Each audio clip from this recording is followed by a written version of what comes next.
Left Feet. And I'm your host, Dafydd Vaughan, recording here in sunny North Wales. And may I introduce my co-host. He's the loving litigator, the man who can, your friend and ours, Cllr Jabez Oakes. Hello. Really, you're going to have to sort of... I can't, no. You did this last time. I did, didn't I? Where it was just, you know, we come into this podcast, we've invested in time, effort, money. And some of us have invested time, effort and money. Well, some of us just turn up. Yeah. Well, that's investing time, isn't it? Yeah, very good. Yeah. Right, since the last episode that was recorded quite a few weeks ago now, first of all, I've got to apologise. We haven't had the time to get episode 2 out due to reasons that the world fell apart. A little bit, yeah. I mean, we sort of glossed over it in the last episode where we said, oh, you know, it's the zombie apocalypse. It'll be fine. It'll just be like Shaun of the Dead. You know, go to the pub and sit there and wait for everything to blow over. Except all the pubs are closed. Except all the pubs are now closed. which I've got to tell you, left me quite angry. Did it, Dav? Yeah, slightly. Yeah. It was like, for God's sake. But, obviously, for reasons, and I'm not with... I said to Jay before going on air with this episode, I don't want to do an episode where it is just about all the silliness that's going on. And because everyone's getting too much of that. Yeah. There's enough things in the media, there's enough things on social media, there's enough things being delivered to people about that, all of that. And okay, we're not ignoring it because it's happening and it has affected things. However, I don't want this show to be that, because this show should not be relevant, is what you're saying. No, it shouldn't. It shouldn't. That's not the point. That just means I'm irrelevant. Thank you, Jay.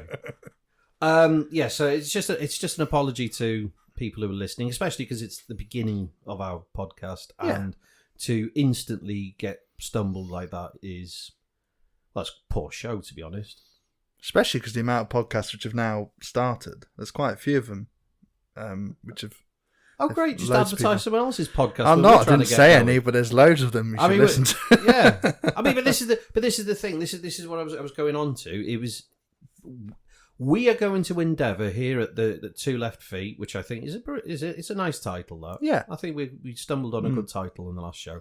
So here at the 2 Left Feet, we are going to provide content, and we're hopefully going to try and give you a show once a week, so at least you could put your mind to other things. Yeah. And occupy yourself. And while you're doing your laundry, your washing, and all sorts of things that you could be doing in isolation, at least you can have our voices ringing in your ears.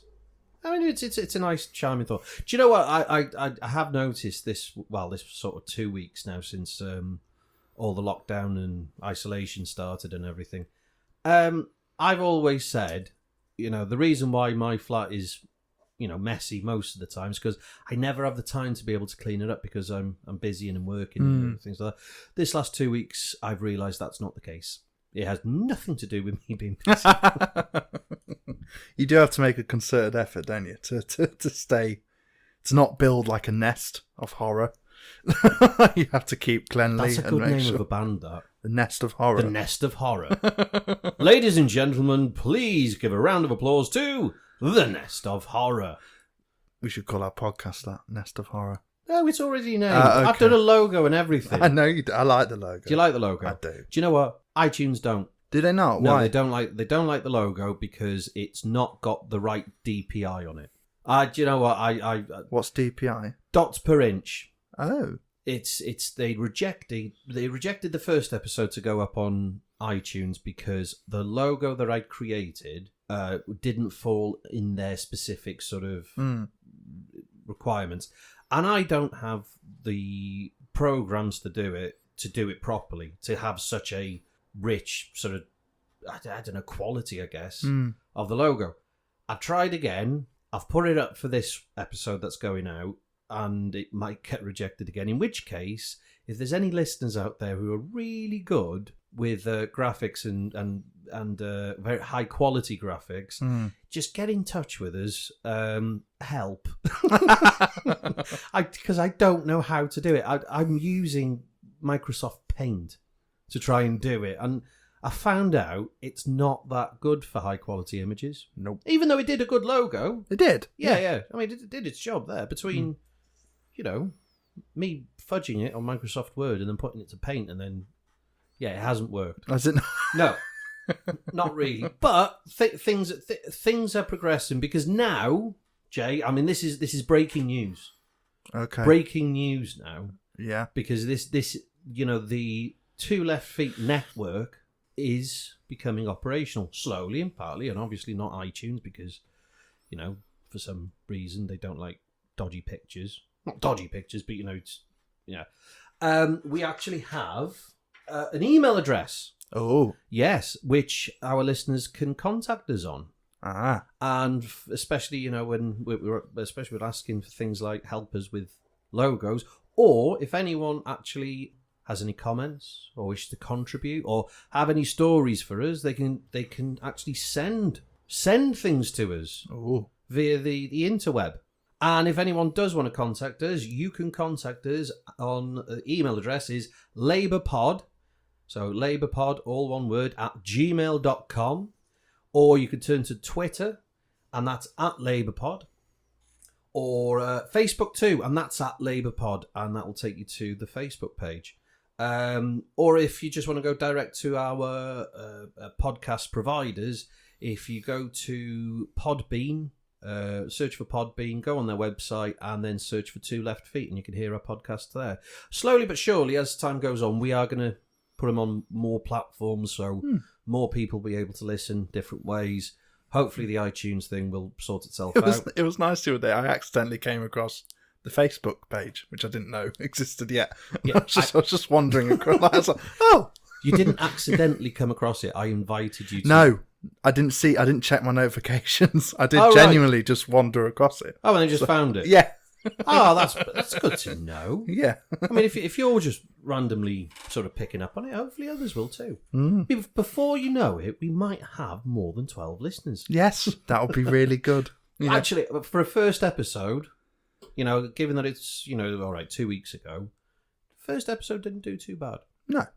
I mean, you've got to understand there are people who are actually listening to your voice now, Joe. Yeah. Yeah, so again, if you want to get in touch with us, then it's labourpod@gmail.com. Twitter is @labourpod, and so is Facebook. Right then. So, like I was saying before, just apologies that this has taken so long to get episode 2 out, because, again, all the stupidity that's been happening. We'll talk briefly in parts, because there's one thing that I want to talk to you about on air, which we have been speaking about before. Oh, okay. Which I think you'd probably give quite good advice to the listeners, hopefully, to all the humanoids out there. Yeah, can do. I think we should do it. It's the universal credit thing. Because just for a background, do you mind telling the listeners what you do, or you're not? I work for a charity that helps people to, among other things, claim benefits. So not just vulnerable people, normal people. Our role has changed quite significantly in the past couple of weeks, as you can imagine. We also help with a range of things. I won't say who I work for, but but it's. I think everyone can pretty much guess it. Yeah. But there are several specific charities that people should utilise at the moment. There are a lot of advisors who are ready and willing to help. Age Concern to name British Heart Foundation, NSCCP, or whatever the acronym is. Well, the kids one. NACCP, is it? NSPCC is the NSPCC. Kids one. I got it right the first time. Oh, you said NSPCAC or NSPC or RESPACT. RESPCT. Yeah. And we're all working together, and we're all pointing each other in the right direction. Is it sort of everyone's pointing each other at each other? Like, go talk to them. Is it that chaotic that you just sort of? No, it's not chaotic. It's the third sector, which is what it is needing to spread the load, and also utilize people with volunteers and staff with experience in different sectors. And we do it a lot of the time anyway, especially with energy advice, which is another area I help with. There's other charities which are much more able to advise certain types of clients than myself. But that has all changed when it comes to universal credit, because it's now become incredibly necessary for a lot of people. Well, to claim. I mean, as we're recording this, the news today is that 1 million people have signed up to universal credit. Yeah. Which is astonishing. The average claim rate is about 100,000 people. People every fortnight. Yeah. In the last fortnight, it's been 1 million. Yeah. Staff have been moved from other parts of the Department for Work and Pensions, DWP, the DWP, to universal credit to get it moving, and this has caused a strain on all of my kind of work, because we're having to just get people through the system onto universal credit. And universal credit, in terms of politics, universal credit is a well-designed system, poorly implemented. And again, in terms of politics, I don't want to say that it's people's suffering is useful, but to see a system like that finally being tested and it crumbling just shows what's been happening for the last 10 years. And I imagine I don't know how far we're going to go into the coronavirus discussion, but I imagine... You said it. I was avoiding... Oh, were you avoiding saying it? I was avoiding saying it. That's why I called it silliness. Because yeah. There we go. Yeah, all right. You just broken the seal, that's it. The enemy. Yeah. As the Johnson called it. And that seems to have stuck as well. It should do. The Johnson. Frankly. But as we're seeing with other sectors, not just the NHS, but the court system, the prison system, the police, all sorts of things are now not able to deal with a crisis because of the last 10 years of austerity. Mm-hmm. And what's now happening, and what I can see with universal credit, is what's been happening across the board for 10 years at a slow rate is now happening quickly and intensely. Yes, because it's been put under that much pressure now that everyone can see, the cracks have appeared quickly. Yeah. Yeah. Just for those who possibly don't know if they're entitled to be on universal credit or not, what is the criteria in the current circumstances? I would say to anyone who is, whether you're self-employed, employed, whether you've officially been sacked, or whether it's just a case of you're not getting money, I would urge you to have a go at claiming universal credit. The key things to remember to save time are, because you may be thinking, no, it's worth too much. It's too much of my time to devote. The way to sort of cut corners is to do the claim online, and instead of trying to call up universal credit to verify your identity, try and use the online system. If that doesn't work, leave a message on your journal. This will all make sense once you make claim. If you make a claim, leave basically a message. Yeah, because once you've logged on and you go through to the whole screen, there is a page on the right hand side, where you can leave your caseworker a message. Yeah, and they can pick it up, read it. They can send you messages back. Try and do as much of your communication through that, rather than taking the time to call up universal credit when all the lines will be jammed. It'll all be stuck. The one circumstance I would suggest speaking to someone who can advise you before you claim universal credit would be if you are already claiming what we call legacy benefits, which are tax credits, housing benefit, personal independence payment, employment and support allowance. If you're claiming any of those kind of benefits, you should seek advice first, because universal credit will stop some of them. Right. So you need to make sure. I mean, you may be a couple, for example. One of you is on PIP, one of you is on and also on employment and support allowance. You're receiving housing benefit. You're also receiving tax credits, and one of you's been working. That work stops. You understandably think, "Oh no, I need to claim universal credit." It's important you consider that the rest of your benefits may stop if you claim universal credit. So your earnings, which have gone, the rest of your money, that your income, may also stop if you claim universal credit. So that's why it's important. That's why the third sector is important, because it's able to advise you on whether that's a good idea. There's also a lot of online benefit calculators as well. There's a lot of advice online which you can find quite easily. Do you know of a website that people can go to and get this advice? Is there any... Gov.uk is surprisingly useful. Yeah. If you just know what you're looking for, because there's one of the very good websites, Understanding Universal Credit. That's an official website. It's just called Understanding Universal Credit. If you Google that, you'll find it. Yeah. Obviously, Citizens Advice is also a website which provides a huge amount of information, not just relating to universal credit, but across the sector, various different issues. There'll be also specific advice relating to older people, pensioners, some of whom, mixed age couples, for example, may need to have a look at their benefit situation because their income for one of them has gone down, but it's not so simple to claim universal credit because one of them is above pension age. So there's all these, different criteria that you need to think about.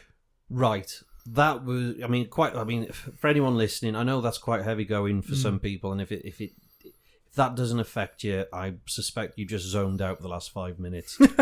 But for those who are very much affected by what's going on, who do need the help, this is going to be it's going to be a big part, and it's going to be a part for a long time, because the talk that I'm hearing is this is going to be months and months and months. It will be. And we're only at the beginning. Yeah. And there's various measures you would have heard about. Again, going back to the politics of the situation slightly, there's various policies that have come out, such as the stopping eviction proceedings for 3 months. What you have to remember about that is that, yes, you will, the chances are you won't be evicted, but your rent arrears will still go up.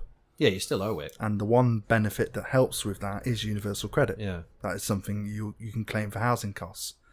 So, in summary, universal credit, nearly for everyone, even if your wages have been cut to 80%, but there are some benefits which are stopped.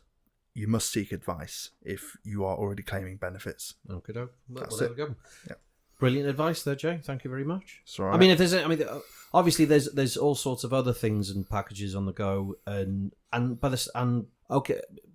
from personal sort of experience with it, if we weren't in Wales, I would be screaming a little bit loud. I probably would have been a little bit more angry, and this episode would have been delayed quite a lot more. Yes, yeah, absolutely. But a lot of the packages announced are, we're going to do this for self-employed, we're going to do this for the businesses, and a lot of they're delaying the payments. They're delaying all of these. June is the expected arrival for a lot of these payments. 3 months away. Some businesses don't have the capital to last 2 weeks. No, especially small businesses that hand to mouth, pubs especially. And then what's happening now is they're saying, no, they're implying that these businesses can last until June. Yes, and I think that's a grave misstep. And in terms of what this podcast is. Yeah, but on the other side of it, however, which I found quite laughable, some of these massive multinational companies, these big corporations that pay no taxes, are saying that they don't have the capital to last 2 weeks, and they need the bailout first. Well, I don't quite understand how that can be the case. I don't understand that. Do they actually not have the capital? No. Or do they no, they just don't want to lose it? Well, there's little column A, little column B. Yeah. I think they probably don't have the capital in this country. They've probably moved it off somewhere, and they're saying that the UK arm to their companies are almost insolvent. But that doesn't mean that the company as a whole. Sort of brand. They've moved the profits over to the Cayman Islands. They've paid their very little tax there, and they're saying, but we're struggling. You see, I haven't been looking at that aspect of it. I've been more. My focus, as it were, has been on not just the benefit side of things as part of my work, but also the sort of like narrow thing. How is it affecting individuals? But I suppose, and obviously we have to. This has shown how the capitalist system is a little bit jaunted. Is because yes, businesses create jobs, but they also take them away. Yes. And that's Oh, what, I sort of had a little bit of a giggle, Mm. you know, in this whole insane period when things go that bad. Isn't it what a wonder that socialism is the most accepted form to help recovery and to protect people? Mm. I mean, almost instantly when basically the middle classes started feeling the pinch, suddenly socialism was acceptable. The purse strings opened, and then the safety net was put in. But this is the thing. This is what's interesting about it, is that our system has been so clawed back, and detracts so much from that phrase of a safety net, that what I believe is what actually has been discovered is not, the middle class is feeling the pinch, or indeed those above the breadline feeling the pinch, but us all realising that there's actually a massive part of our benefit system that's missing, that most other countries have. And it's equivalent in an allegorical sense. Well done. To literally squinting to get that out. But the health system in America, it's a gaping gap. Universal healthcare that the rest of the world has. Our equivalent of that in a lot of European countries, and I'll have to double check this, but I'm pretty certain it's the case. In a lot of European countries and other countries, if you lose your job, the government will provide the equivalent wage for a year. All right. So long as you pay your insurance contributions, Yeah. your national insurance, all of that sort of thing. So long as you pay that, if you lose your job, you get the wage for that job for a year. There is nothing equivalent like that in our system. No. Nothing. But I haven't really heard that many countries. I mean, I think Portugal's one. I think definitely Portugal's one. Mm-hmm. Like I said, I just find it sort of hilarious that there are certain people who in December just gone, that'll never work. 94 billion on all of this. You'll bankrupt the country for such a manifesto. And what are we up to now? Nearly $1 trillion? Yeah. Nearly $1 trillion already. Mm. But in terms of the packages that they're talking about handing out and the loss in the economy. And then suddenly the 94 billion looks very, very small. Yeah, and it reveals how economic systems actually work, and how we've been lied to since 2010, when that whole mantra of, we spent too much economic, all that nonsense. That, actually sometimes the government does have to pump a huge amount of fuel into the tank to get the system, keep the system going. I've always, and I know we've had these conversations in the past, I've always said economy is like an engine. It is like a vehicle. And the only thing, and like any engine, it has massive amounts of moving parts. Some big parts, big companies, the really big parts, important parts, but a lot of little parts as well, and little cogs. And without those, the whole engine doesn't work. Yeah. You miss even the tiniest piece, the little sprog or little cog or whatever, it will not work. Mm-hmm. But amongst it all, you need the lubricant to keep it going. Yeah. You need the oil. And to me, that's money. Mm. Too little of it, the whole thing dries up and seizes up and it's gone.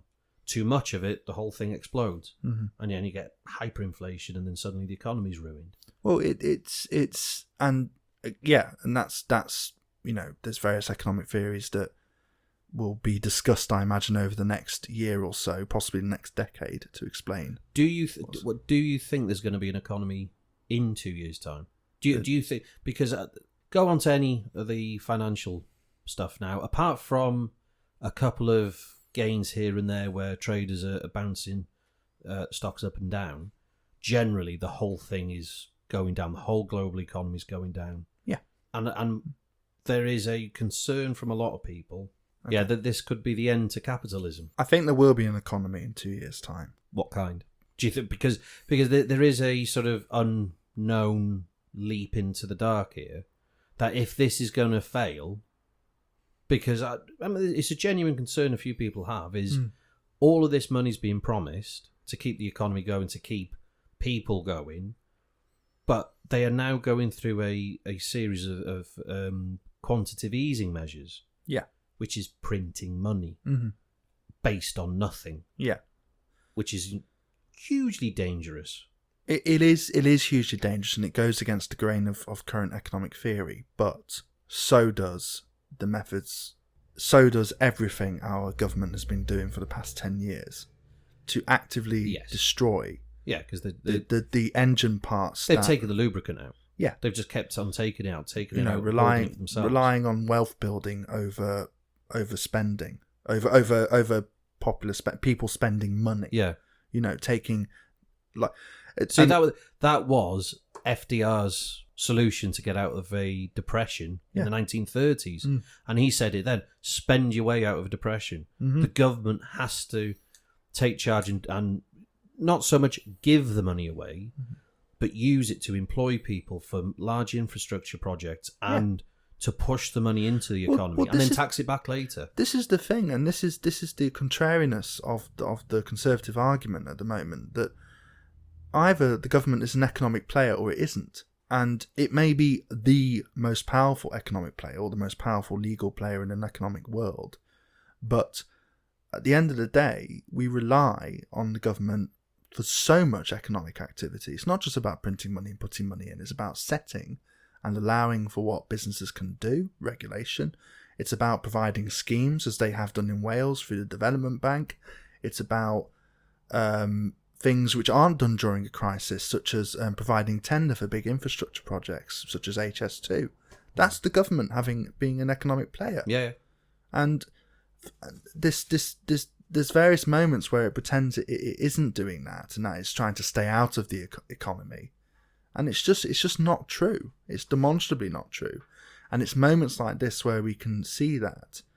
But I urge everyone who's listening, and I would urge anyone who would listen to me, that this has been happening for 10 years. It is now just happening quicker because more people and to more people. Yeah, and to more people. Yeah. Now everyone's seeing it.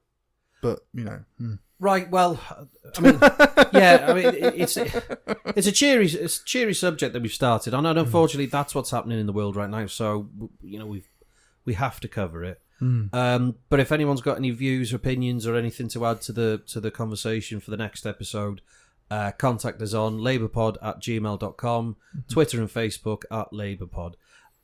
Don't contact me for advice. No. Contact the relevant agencies and organisations. Yeah, definitely. Before we move on to, because at the end of the last episode, I did say we were going to talk about the deputy leadership race. Oh, yeah. Which we never did. No. Because we just went on for... How does that happen, though? Yeah, I know. Well, we went on about the leadership and then forgot about the deputy leadership. Yeah. And I said in the last episode we'd come back to it, which we didn't. So we're doing it now. Yeah. Well, I say now, we're going to do it later on in the episode. So stay tuned and look forward to that discussion. There's a hook that people want to... We're going to talk about Richard Bergen. It's going to be really exciting. Yeah, it will be, Jay. It will be. But before that, Welsh Conference, which was meant to be this weekend, just gone. Oh, was it? I completely forgot. Yeah, yeah. I didn't. I was getting notifications saying it was still on. I forgot to taking them off. Oh God. You know the thing. You're meant to be in Llandudno this weekend. Yeah. Oh, no, I'm not. No, I'm not at all. I know. I don't know how this is going to work now with conference. I assume it's going to be later on in the year. Yeah, it's postponed, so it will have. It will happen. Yeah, it has to happen. Or does it? I'm not sure on the rules, but I think it does. Yeah, so it has to happen. Yeah, at some point. But I think there are mechanisms for if it can't happen. That people just stay on. Yeah. In their positions, but we have had some election results. Well, yeah, that was good. That was going to be that was going to be a conversation I was going to lead up to in a second. Yeah. But as far as Labour Conference goes, I mean, just explain to people how important that conference is to our mechanism within the party. I wish more people took it seriously, because the more seriously they took it and the more involved they got, the more it would change. Yes. to serve the membership, which it doesn't. It's used by other elements of our party, important elements of our party, affiliated organisations, trade unions, the Assembly Party, the Parliamentary Party, and the leadership to have a mingle, to mingle and have a jolly good celebration about everything they've done. The reason for the membership is to remind those people of what needs to happen next, and that is something that I've always wished was more present at Welsh Conference. Yes. And if we worked harder, or we were able to work harder, or we got more active with our internal party, Welsh Conference is the stage to do that for us, because so many policies are now devolved. So many. Apart from buying testing kits. That's not devolved. We found that out this week. If you want to have a constitutional discussion, that's fine. Testing kits, no. Yeah. Everything else to do with the NHS, yes, but not testing kits. Just to briefly summarise the constitutional position, everything is devolved unless Parliament in Westminster suddenly doesn't want it to be devolved. Yeah, that should not be allowed to happen. Well, that's top-down democracy as opposed to bottom-up democracy. But anyway, it's to go back to Welsh Conference. Actually, that links up because a lot of people, I think, believe that the membership, should be able to control. It should be bottom-up democracy, and it absolutely should. Well, it doesn't operate like that, though. but hang on a minute. I mean, that's gonna go into a conversation we're gonna have later on with the deputy leadership. They're all talking about, well, half of them are at least talking about grassroots movements, and this is where they mean grassroots movements is in terms of it's the membership that drives the policies and drives the ideas and drives the enthusiasm. But when you get to conferences, and whether it's Welsh Conference or National Conference, you tend to get the feeling it's a parade of the top telling you what's going to happen next. And I'm going to say something controversial. Oh, go on. Grass movements are an iota away from factions. Yeah. And factions are one of the big problems about both National Conference and Welsh Conference. Oh, it's just... And most meetings... Not to sound... Yeah, and a lot of meetings. It's not to sound bitter. It's not even conference. Do you know what? It disheartens me every time that something like that comes up. Either side. And I've always said I'm not part of any faction. I'm not part of any group because when I signed up to Labour as a member, that's what I signed up for. Yeah. I haven't signed up for anything else. I haven't signed up for a different shade or a little bit of it.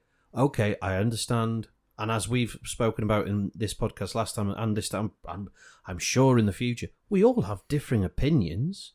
Oh, yeah. Maybe some of us aren't opinions change. Yeah, of course they do. Yeah, I mean... after this week, I'm a Marxist. Genuinely. No. If only you'd have said that before your election. Yeah.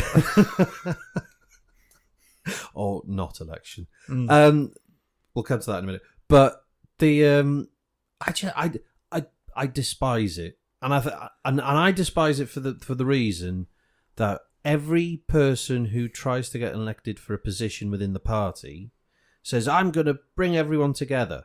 I'm going to be that candidate who's going to show unity and we're going to bring solidarity and we're all going to, so long as you all do as I think. And it's that sort of, hang on a minute, you can't bring people together by cementing yourself in a position on that scale on the left and saying everyone else is wrong, I'm right, therefore you should all listen to me. It's because you shouldn't try and bring people together. You should empower people. Yeah, let them argue. Yeah.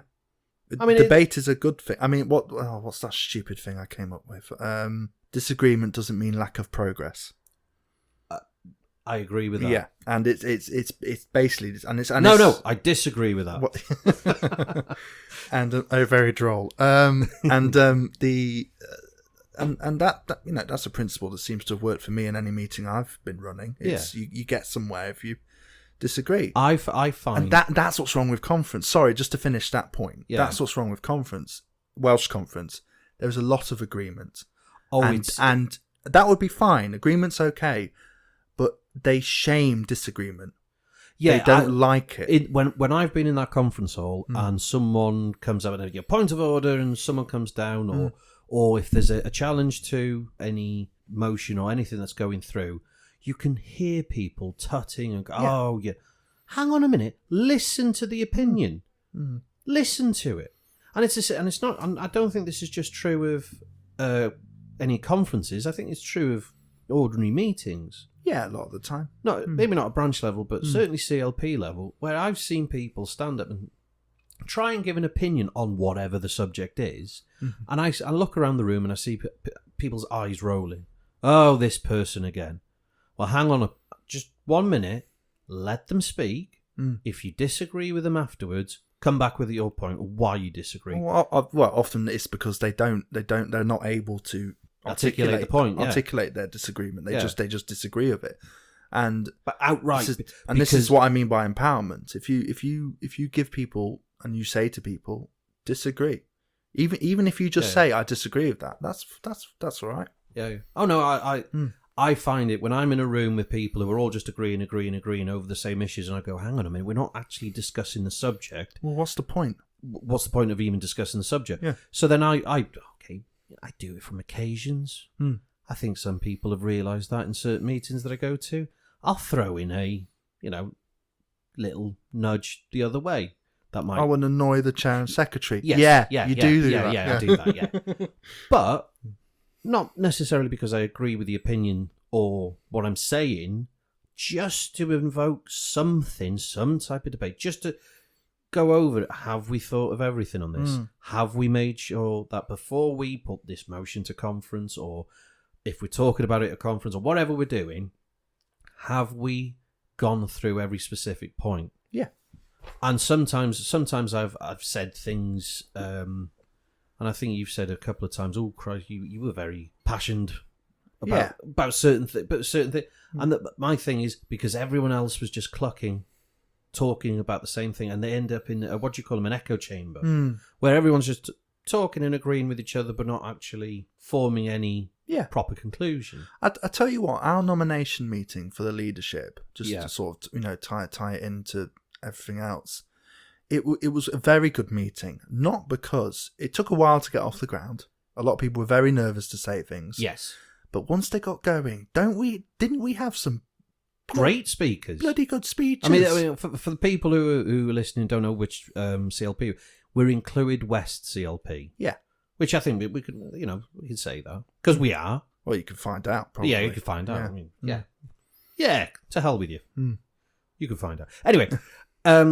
And in our meeting, it was, I thought, a very positive way of debating. It was, you speak about what you want to speak about and enlighten everyone else on why you are. And even for despite the fact with the Welsh Executive Committee elections, we were struggling for nominations.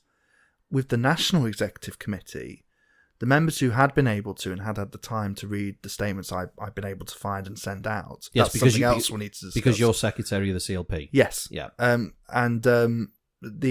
Once they'd got the hang of it and they knew what we were discussing about, it was a very impassioned debate. And I forgot the original point I was going to make, but the point is there were no slates. That was the original point I was going to make. There were no slates discussed. No. There were no factions. No.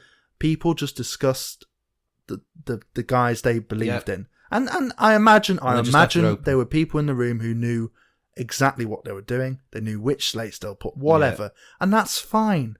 That's empowerment. But back your opinion up. Yeah, back it up. I hate that sort of meeting where you get someone, can someone put a nomination forward? So they're literally reading off their phones who they've been told to nominate. Yeah. Hang on a minute. Stop. If you don't know anything about them, or you don't have an opinion like that, you shouldn't be. There used to be a rule in Parliament. They don't have it anymore, but there used to be a rule where you weren't allowed to read things off a sheet. You weren't allowed to do it. Really? No. Unless it was the budget or a statement, you weren't allowed to. Someone couldn't come into Parliament with a book or a text and read it out. The Speaker would stop you because it's that notion of you're not oratising, you're not making a point. Yeah. You are delivering someone else's point. Yeah. And we've been in various different types of nomination meetings. We've been in ones where literally the slate was handed out. Literally, this is one slate, this is the other. Pick your side. Do you ever find and that's happened a couple of times over the few years now, and I always find I'm begrudge actually picking that slate. Oh yeah, I won't pick any of them. No, I get very annoyed about it. Yeah. Well, when we do finally discuss my my disappointment. Oh well, do you know what? I mean, we've sort of gone off on a tangent from Welsh Conference and into this, so we'll bring it back to Welsh Conference. So just put in a point on it. Okay, well, we'll talk about factions again. I don't really want to talk more about it now. The only reason why I thought we would mention it a little bit now is because I had a message come through after episode 1 to say, "Oh, I might listen to the podcast depending on which side of the fence we were." Okay, and I was just, but we're not on any side of the fence. Categorically now, for anyone listening, we are nothing. No, not nothing. We're not. Well, you're no nothing, I suppose, because you didn't get elected. But as in, like I said, I signed up to be a member of the Labour Party. Yeah. Mm-hmm. I will argue the toss with anyone in the party within a meeting, but once a decision is made in a private meeting that we have, when we go out, that's it. That's the decision made, whatever it is. Mm-hmm.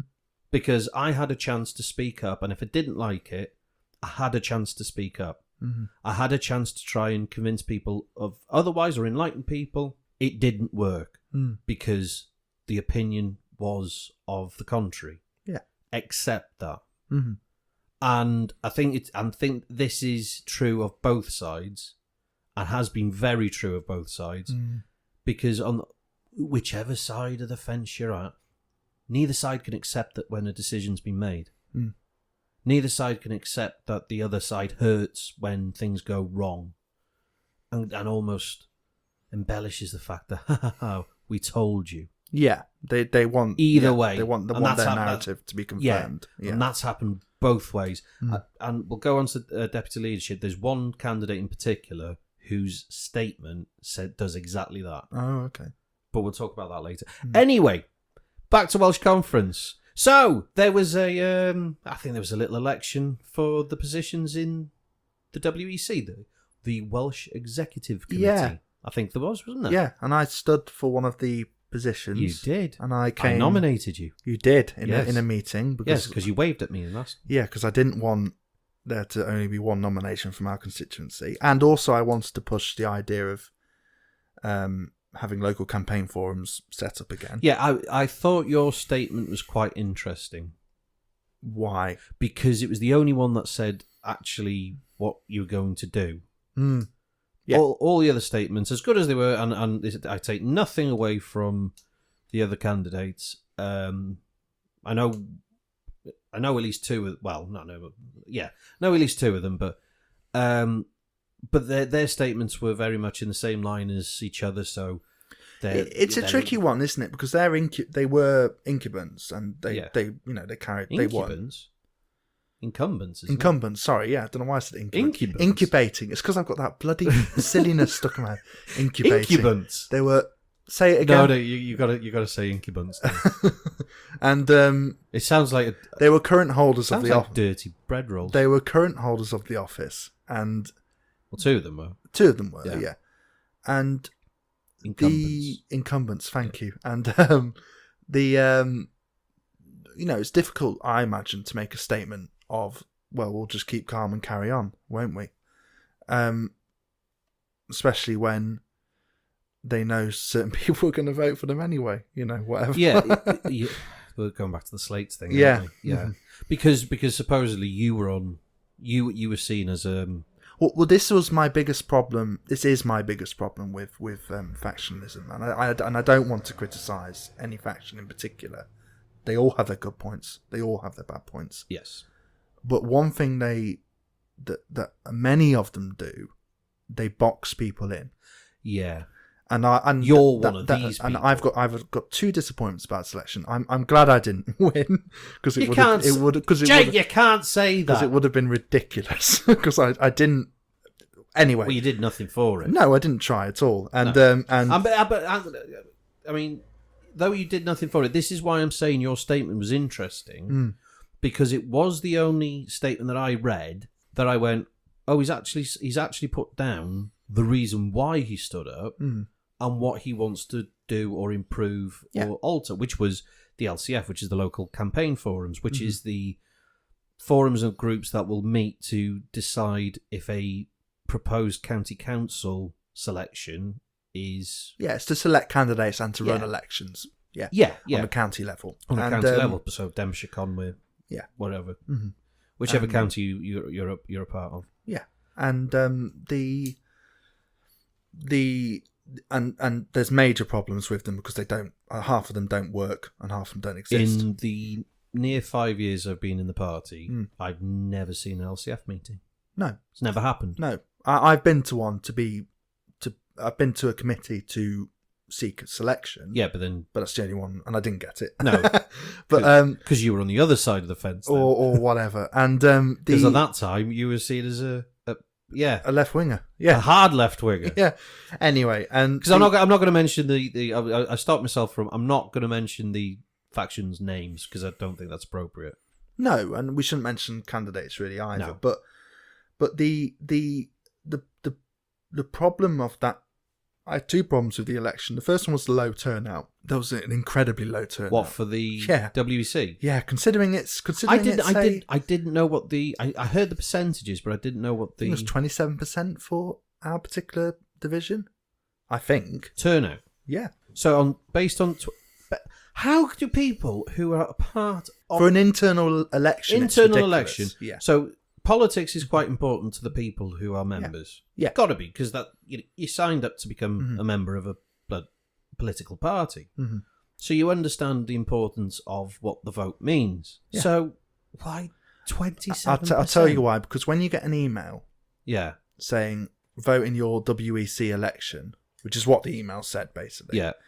You've got no idea who these people's names are. You don't know what the thing is for. No.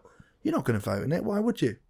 And this is partly the reason I think why I wanted to do this podcast is because people would just look at it and go, "What the hell is a WEC? Yeah, what do they do?"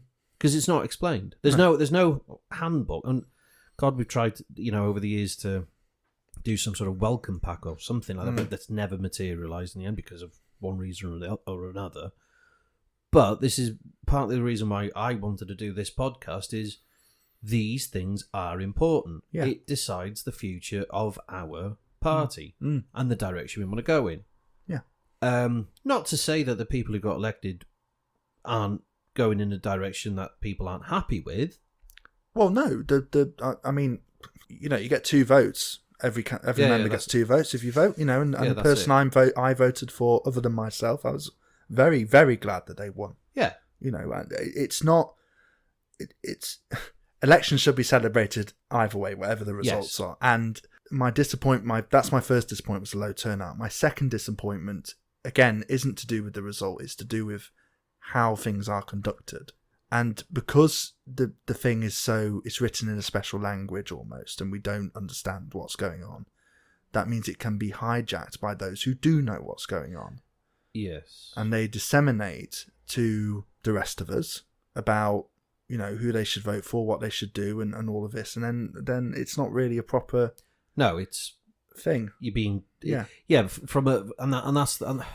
that's my fundamental problem. I like politics from the bottom up, so it's the people telling the people at the top, this is what we want. Yeah.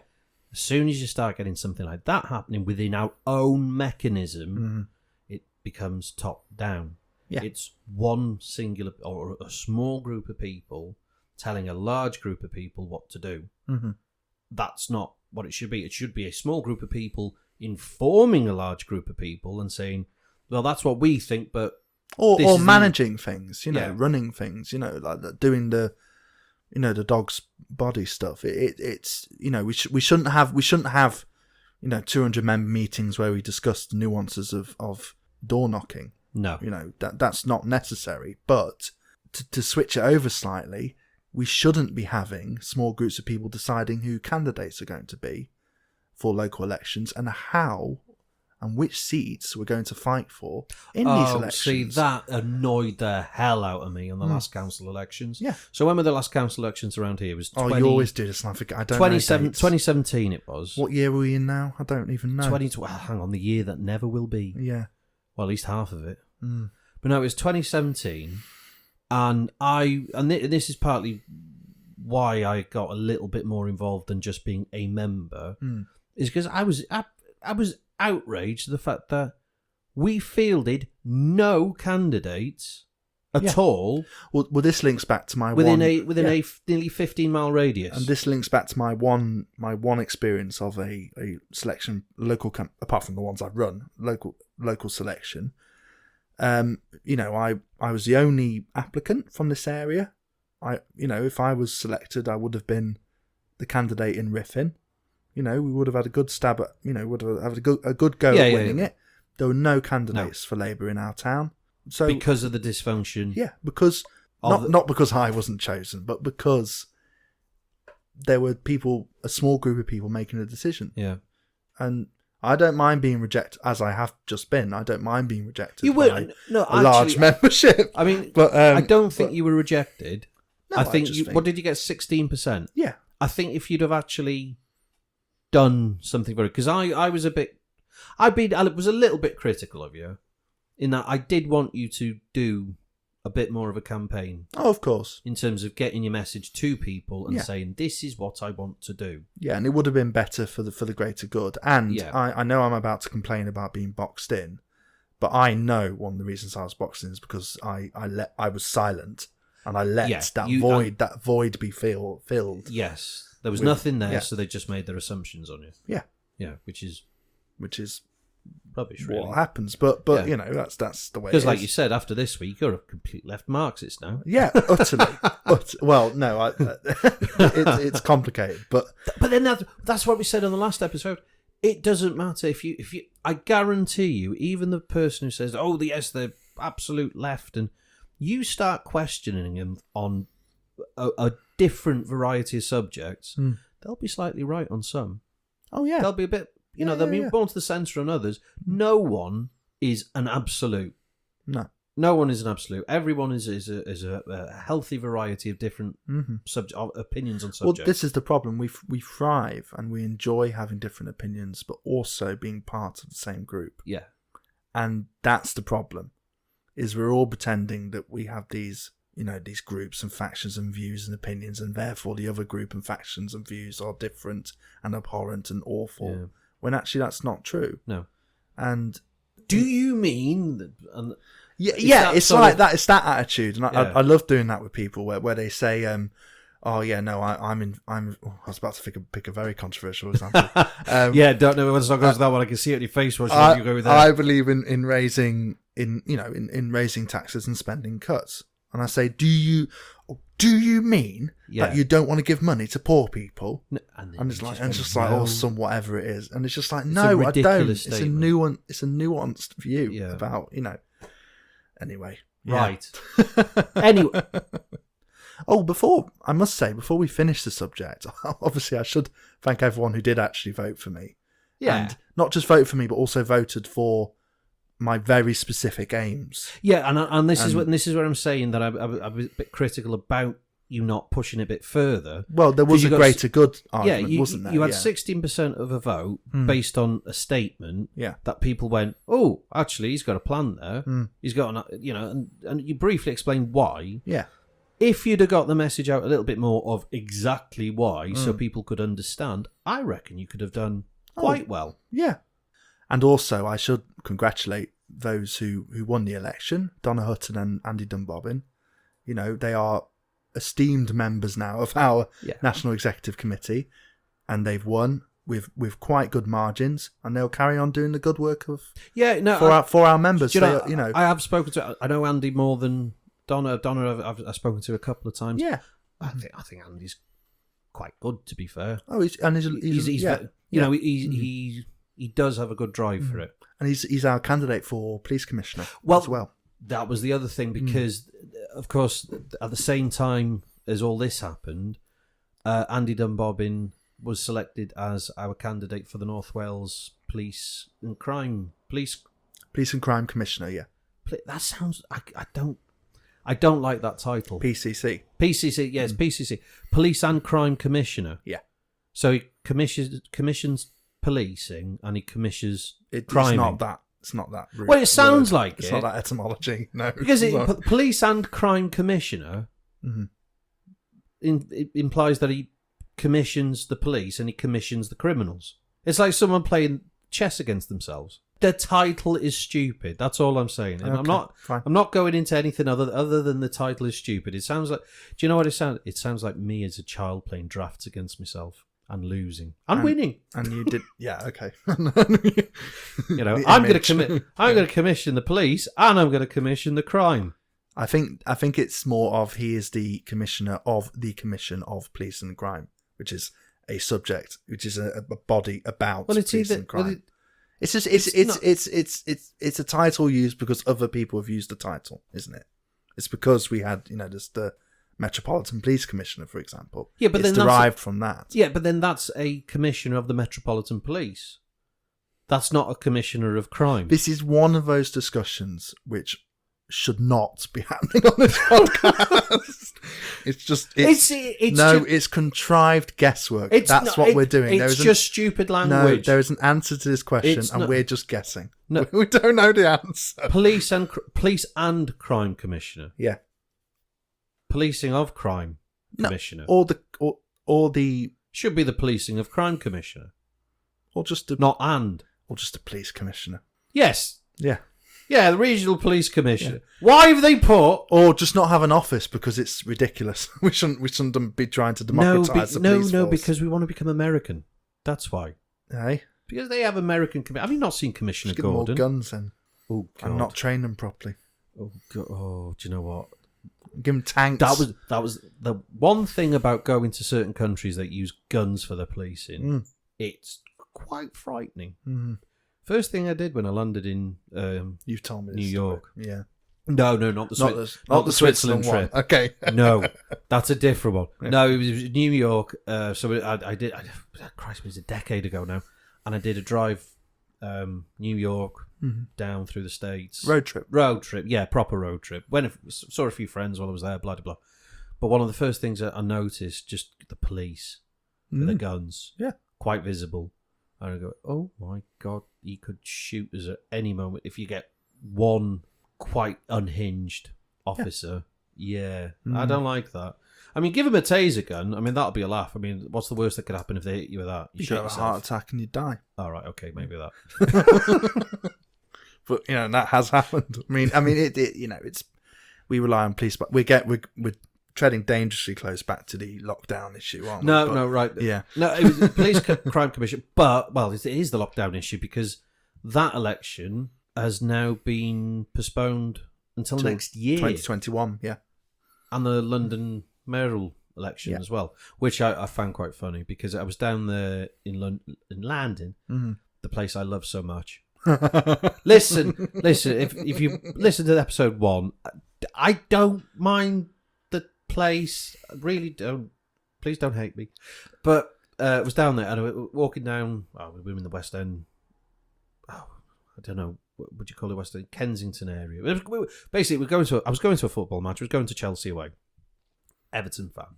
So we were doing Chelsea away, and walking down the streets there, and big advertisement, and they must have spent a fortune for Rory Stewart. Really? He's their candidate for London. He's all right. I like him.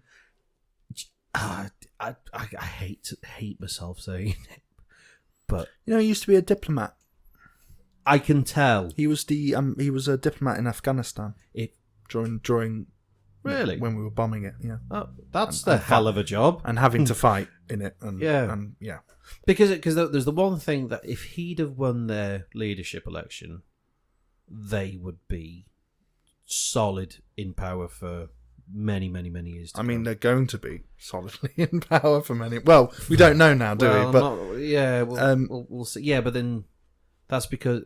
No, the Johnson got it because he appeared on Have I Got News For You in one episode and was hilarious. Yeah. Oh, an episode of Top Gear as well, which I was at. Were you? I was in the audience. That's very interesting. When he came in as London... Yeah. Yeah.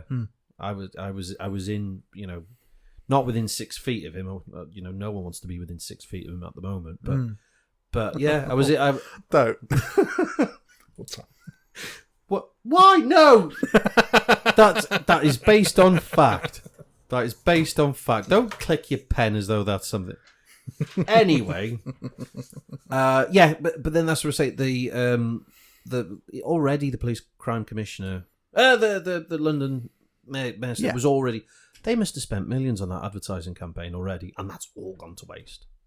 Yeah, but then again, I don't think that's the worst. Lots of things have gone to small businesses have bought a load of stock that's now gone to waste. It's just the way it is. Don't worry about me. I'm drinking my way through it. I was wondering. Yeah. I mean, these last 2 weeks. Oh my god, it's getting that bad. I'm starting to get an immunity to it. I'm waking up in the mornings and opening a bottle of Beck's to pour in my Weetabix. Can't do without it. Oh dear. Right. Should we move on? I think we'll move on. I think we need to do the subject that we promised that we were going to do at the end of last episode, but we never did. The deputy leader. The deputy leadership. Now, when's the closing date for... I think it's gone now. No, it hasn't. Yeah, it's gone. No. Oh, is it? Yeah. Well, let's talk about it anyway, because when are they announcing? I don't know the answer to that question. You should know. No, I don't know the answer to that question. I've been quite busy. Yeah, you should know about this. You're the secretary of a CLP. You should know these dates. Okay. Yeah, well, When the general secretary of the party knows the date, yeah, I'm sure I will know the date. But until then... Okay. Well, we'll just have to ask Unite for that one. Ooh. Okay.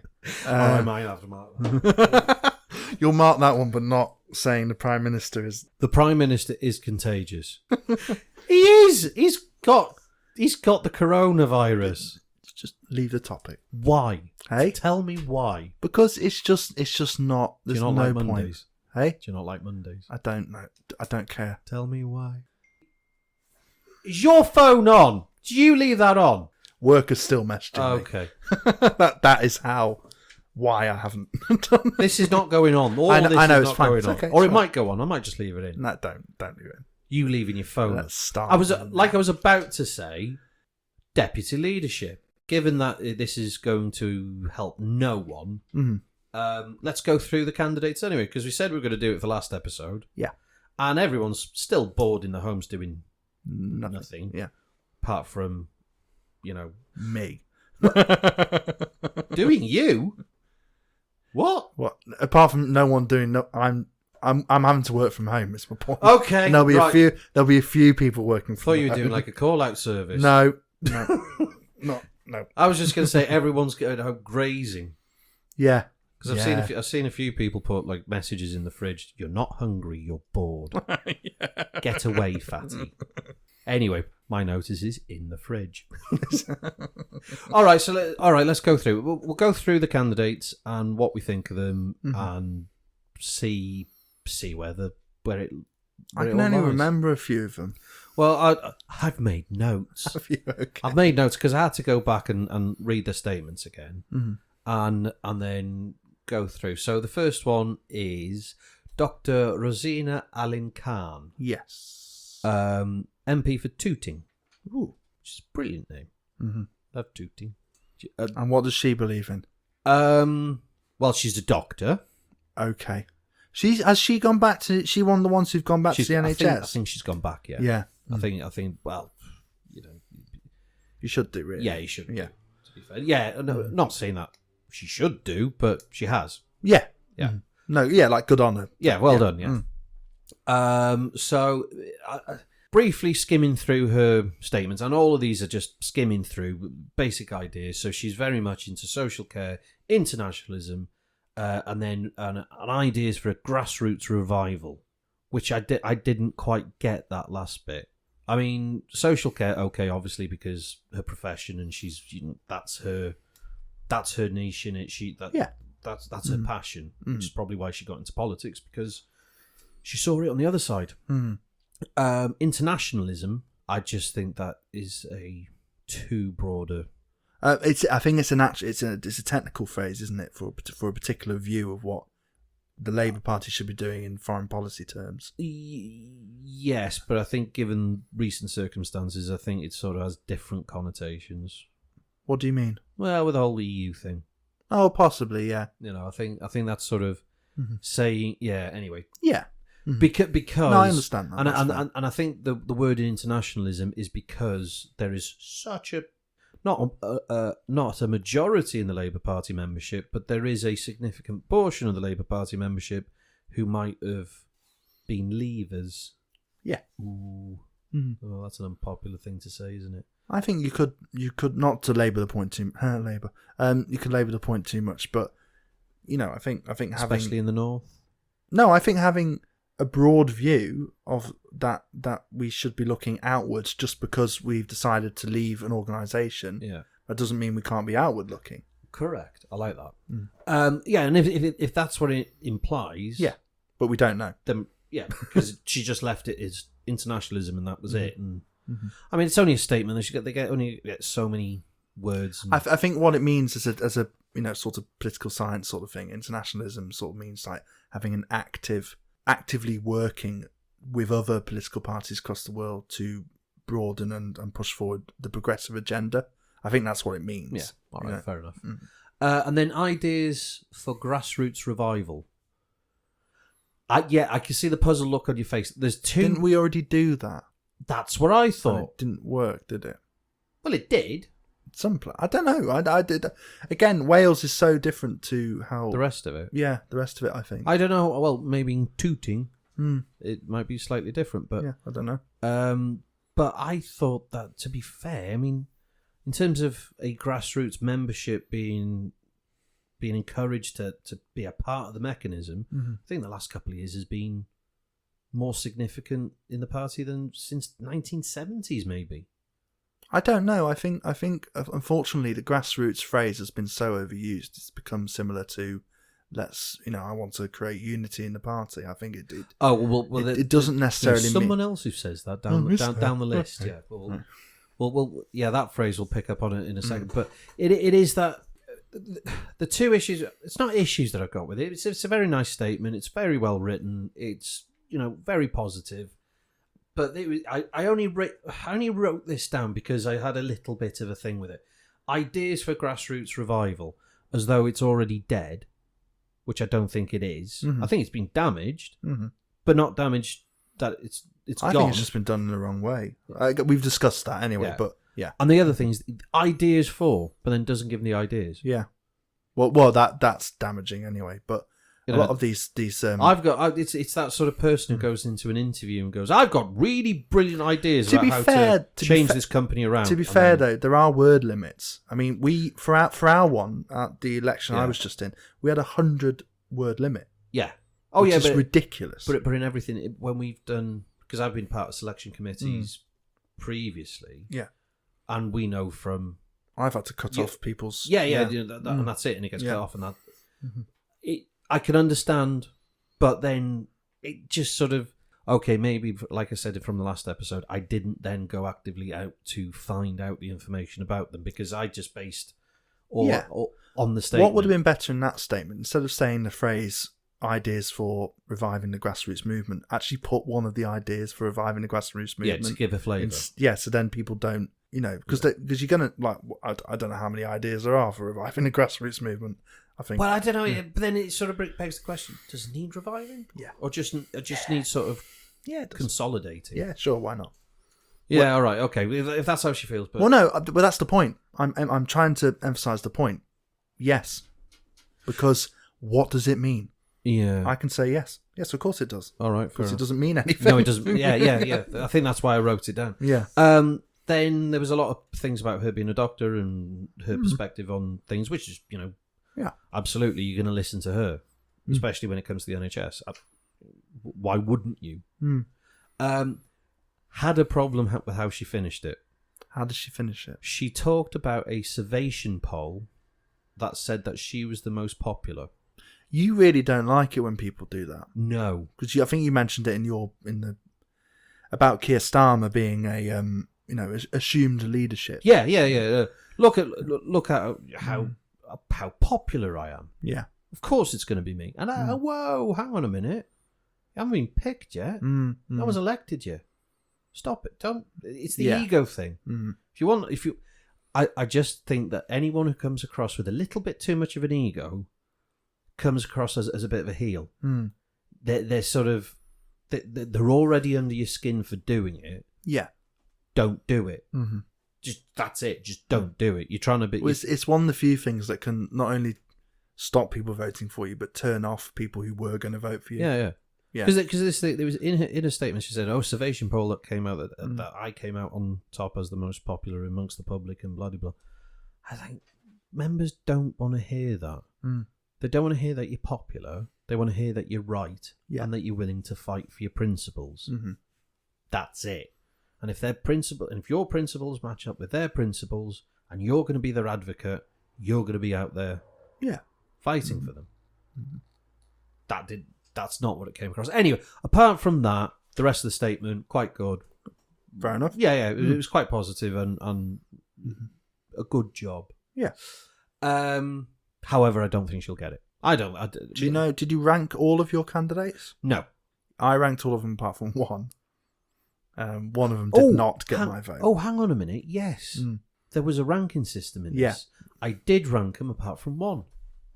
Okay, we'll go through the statements and then we'll see. I can't remember. It was weeks ago. No, I can't remember the order, but I can remember who I didn't vote for. I can't. Exactly. Yeah. I remember who I didn't vote for, or didn't vote it. Yeah, who didn't get a tick in the box, but I can't remember which way I went because it was weeks ago, and they were all pretty close anyway. Yeah. Next one, Richard Bergen. Yeah. MP for Leeds East. Shall I carry on? on? Don't you know it? What do you mean? What do you mean? Don't I know it? Doesn't matter. There were right. A lot of it was all right. This statement, I'm only going in a statement. You could talk about everything else around it because like I said, I just sort of ignored everything else around it. Took the statements as a flavour of what they were going to be. Yeah. So his first thing that he throws in, he backs the previous two manifestos, which is fine. I mean, the previous two manifestos were, especially the 2017 one, was a breath of fresh air. Yeah, absolutely. There was a lot of good in both of them. There was a lot of silly stuff as well, which I think we've spoken about before. Yeah, but they weren't in the original. They weren't in the original, no. I mean, the one done on the fly in 2017 was probably weirdly one of the best ones that's been around for a while. Whether you agree with it or not, don't care. But he came in and he said, previous two manifestos are right, and I'm going to back him. I'm going to carry on with that. Fine, okay, that gives us the flavour of where he's at. These were the things. So the three things that he pledges are open selection. Yeah. So So support that. So I think we've spoken about this in the past, where MPs must be reselected. Yeah. Or at least command the support. The support of the CLP. Yeah.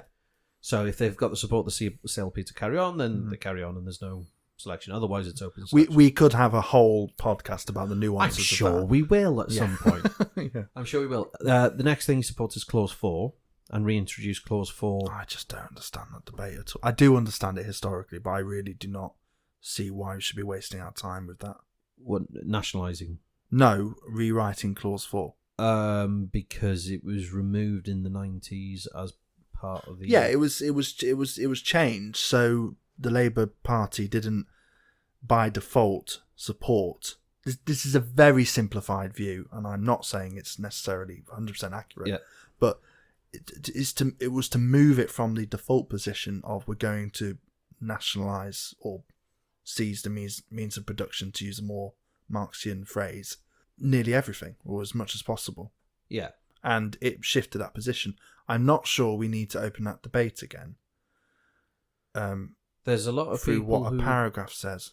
Yeah, there's a lot of people who I think might disagree with you. If you do disagree, but by all means, messages. Pick a side. Green beans. Green beans and Clause 4, I want to know. Oh, God, green beans. My God. Do you know what? That was another thing I can't believe you kept that in.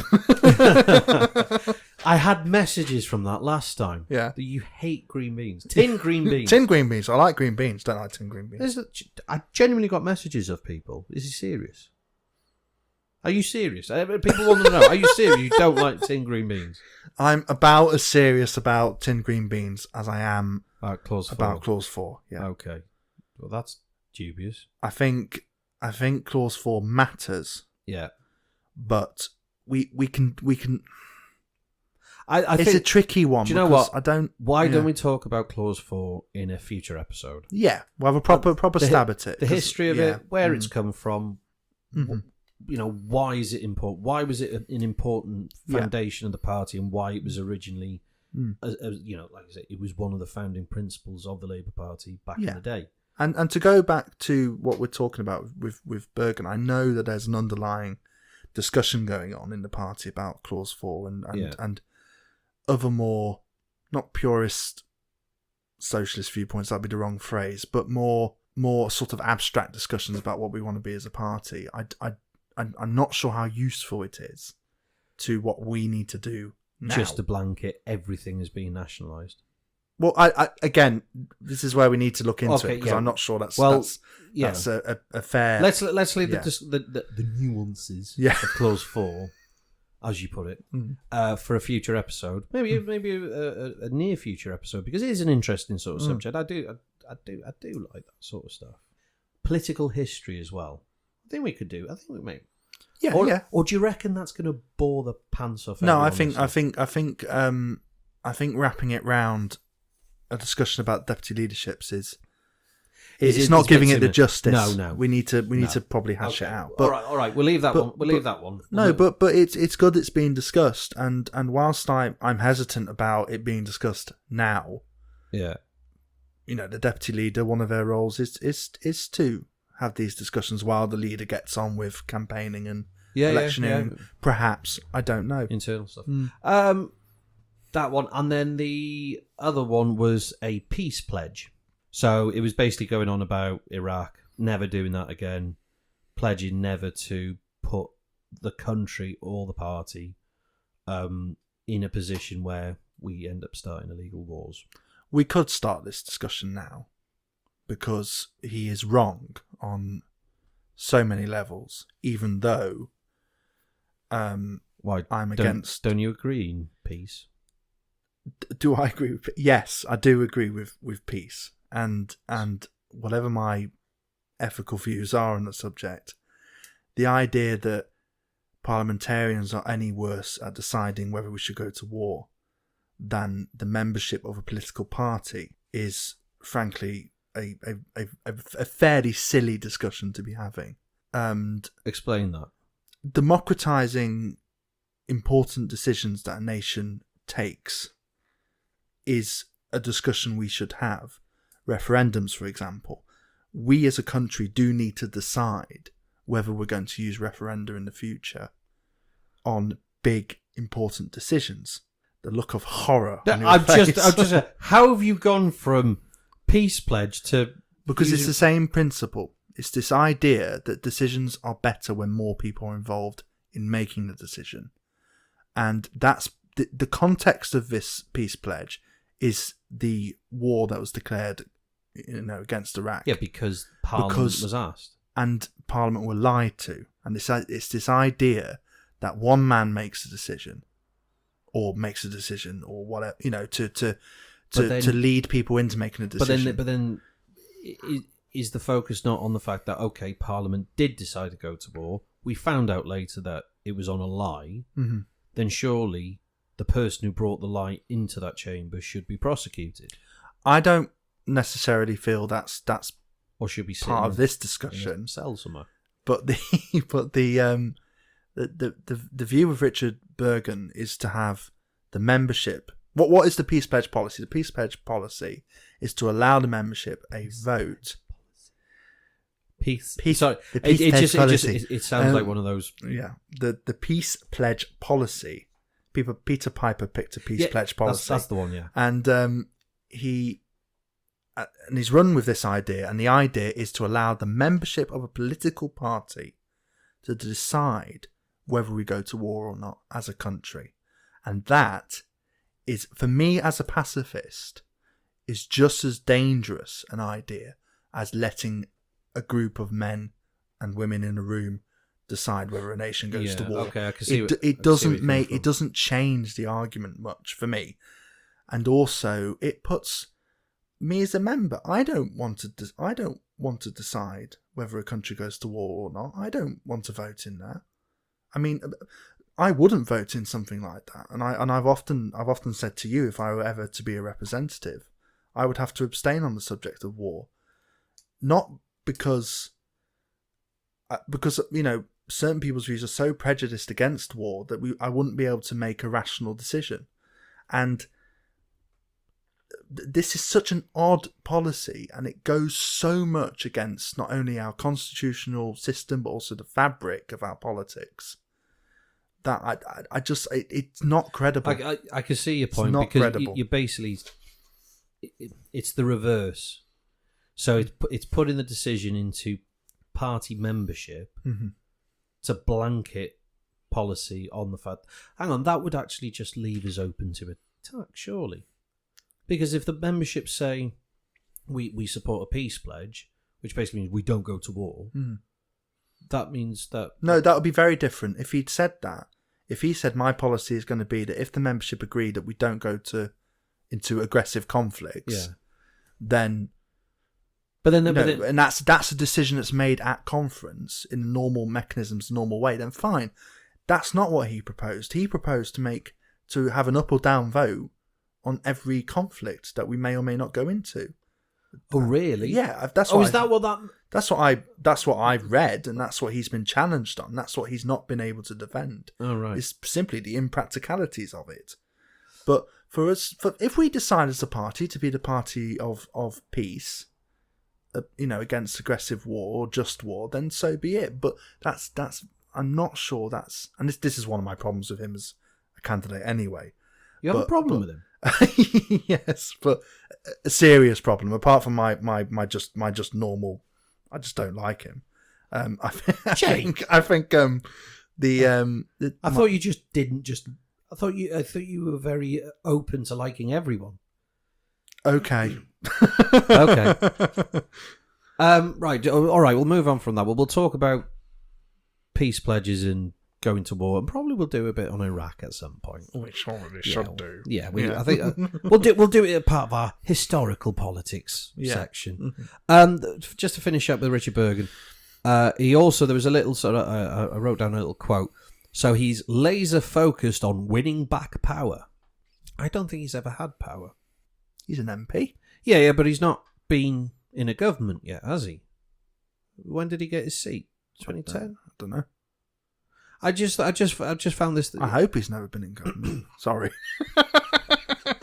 That's just nasty. That it was. Yeah. Sorry. No. It was. He's laser focused. Bringing a bit of modern technology into it from the 1960s. Yeah.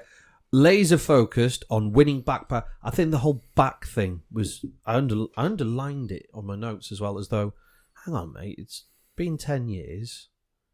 Maybe that's the attitude shift. Maybe that's the attitude shift we need. Is we're not winning back power now. No. We've got to strike out anew.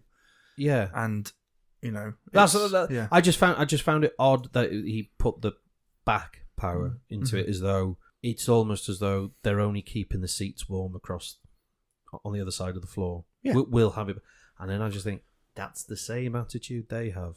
Oh, and that's touching on your assumed leadership thing as well. Yeah. As it, we have a right to be there. Unpacking, Dav. Sorry. No. I hate people assuming they have a right to be there. Yeah. You earn that spot. You earn people's trust. You earn their confidence to be able to go and do the job. And that's why I think that's why I underlined the word back underneath there, as though that there's an almost automatic right that they should be there. Yeah. Shouldn't. No one has an automatic right. No. That's why I don't like the other pig molesters. Anyway, right, we'll move on. Third one up, Dawn Butler. I don't know much about her. She is the MP for Brent Central. Okay. And yeah, she said, she came out on the statement to say she wants to build on the previous two manifestos. So as opposed to Richard. By the way, but just before we do move on, is there anything else you want to say about Richard Bergen? Is there, because you always seem to get a bit of heat when I mention his name. He said very troubling things about various topics, which we haven't actually mentioned yet. Oh, and it's not whether I agree or disagree with what he said, or whether I think it's a certain thing or not. But I know what the right-wing media will do if he wins, and that's my serious concern with him. Apart from the policy issues I've mentioned. What was it that he said? He spoke about in a rather passionate speech. He spoke about Zionism and Israel. Oh, right. And again, I must emphasise, I don't necessarily agree or disagree with it. In fact, I can't remember what he said. I just know that the way it was taken at the time by the people who were watching the video and paying attention, it was not taken well, and I don't think it'll be taken well by the wider media when it crops up. Yeah, it crops up again, and that is a legitimate political concern. Yep, fair enough. Yeah. Okay, Dawn Butler. So she then said, I also just don't like him. Oh, really? You can't make a note for yourself. Anyway, no, I'm keeping it in. No, you said fine. It. Okay. Anyway, so as opposed to Richard Bergen, who said he backs the previous two manifestos, Dawn Butler says she'll build on the previous two manifestos, which I think is a little bit more of a positive outlook. Yeah. Things change. Mm. Circumstances certainly changed after this fortnight. Absolutely, yeah. So build on it. Don't just... I think not to go off tangent too much, but that phraseology is useful because we possibly now will be able to have a stronger manifesto or a more courageous manifesto because of what's happened. Yeah, because the Conservatives are now left wing. I think that's an interesting interpretation. Well, they're nicking all the left wing policies. No, they're not. They're just having to. All right, they're saying they're going to do these things, but actually, what they're going to do is leave businesses high and dry until they go bust, and they don't have to pay them out. Yeah. Anyway, she then goes on to say that interesting fact. She had a 28.4% swing in 2015 to win her seat back, which she lost in 2010. Oh, right. Yeah. So learnt from failure, rising from failure. I like that. Which was, I think, what she was getting at with that one. Yeah, mm-hmm. I know what mistakes are and I can learn from them. Yeah, yeah. And she was previously a cabinet minister in the last... This is where I've heard. She has been serving longer than the other ones. Yeah, because I think in a statement she said she was the first female black MP to be in a cabinet. Was she? So her statement said. Yeah. Oh, does it? Okay, fair enough. I don't know if that's true. If she's put it in a statement, I hope so. That's what was in the statement. Yeah, fair enough. Yeah, so 28.4% swing. She had, and then it comes to she then says the phrase that she's a working class feminist and socialist, which I don't know why. I mean, I know why, but it's the tag thing, it's the box thing. You're saying before about everyone labels. I think it's slightly different because it's not involving me, but it's different because we ought to celebrate and remember those kind of labels. I think you can get too pernickety about it, but to remember that yes, actually, I am a socialist and I am a feminist, and that is what I want to stand on. Yeah. And did she mention her? What else did she mention? The labels? Just those two. I think it was just a line that she put in the statement. There was that. And and I think that is important to remember. That's where she's coming. If it's about where you're from and your context, it's useful and important. But I think if it goes into sort of like trying to curry favour with certain groups, maybe that's the wrong. I don't know what election's for after all. But there we go. I mean, I thought, and I think the only one of the 5 she actually wrote into a statement a plan, a direction. No, they all wrote a direction, but an actual thing. So she had a little acronym. It was CORE, CORE, and it stands for Campaign, Organise, Recruit, Educate, which was her thing with the membership. Mm-hmm. So she wants to campaign, organise, recruit, and educate. Okay. Yeah. Which I thought, that's a doing thing. Yeah. I mean, they all mean the same thing and possibly in the wrong order, but, I mean, recruit would go first. You know what they all sound like, Dav? Then educate, then organise, then campaign. Do you know what they all sound like? Reviving the grassroots. It That's does. what it sounds like, doesn't it? A little bit. Yeah. But or uniting the party. If uniting people the party, want a balanced view. Yeah. So I don't think it should be core. I mean, if you put it in the logical order, it's recruit, then educate, then organise, then campaign. So it should be REOC.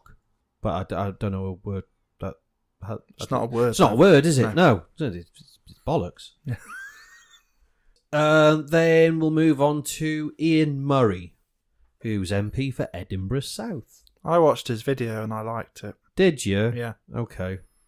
Well, Ian Murray of Edinburgh South, he says he wants Labour to win. That's how he opened it up. Mm. And I just thought, you're an idiot. What have you been doing for the last 5 years? Wanting Labour to lose?